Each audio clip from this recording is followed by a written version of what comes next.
ito yung RS na gagawin nating carb RS125V5 gawing carburetor. So unang gagawin natin dito guys is babaklasin natin yung mga accessories. Siyempre balak kong ibaba yung makina, pero mas maganda yung itatanggalin ko na lang yung top, kasi maghantap tayo doon sa manifold paglagyan ng bolt. Tapos nilagay ko na rin yung ignition coil. Bali dito guys is yung wire na kakatingin natin. Ito yung sakit sa seal niya. So dito tayo kukuha para sa CDI na gamitin natin. Yung gamit ko dito is yung 4 pins ng Lipan 125 or Skygo na 4 pins. So ito guys, kinatin ko na kasi hindi ko naman gagamitin na daw yung lumang sakit niya. So bali dito sa flywheel guys is sinukat ko yung fire at saka time is 12.4.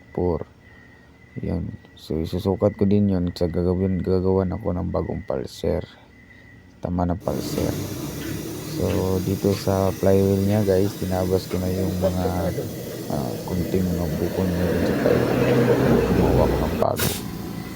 So dito guys is pinort ko na lang at pinalis ko na lang din yung head, kasi hinabol ko yung butas ng rotator. So pwede naman hindi nyo gagawin lang guys, wala namang problem. So dito pinap ko na yung head dyan, nilinisan ko na rin yung mga gilid. Wala ka na ka Ben? Wala ka istorya bibid re, mag-focus naman ko. Bali, ikabit na din natin yung carburetor dyan, pero hindi ko pa nakabit yung keyboard. So ito yung guhit para sa pulser na guys, tsaka stock timing lang siya.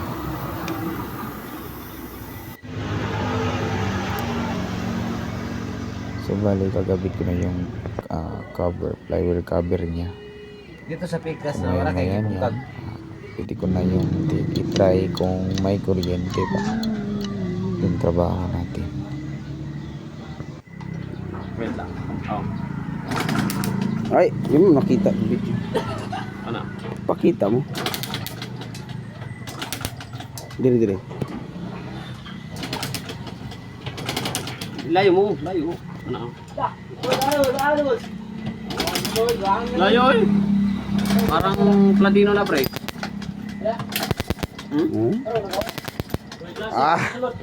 Kasing kuryente.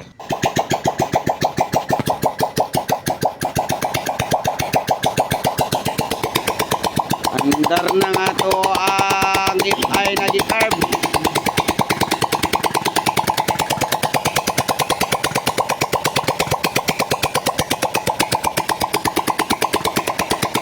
So dito guys, andar na yung motor.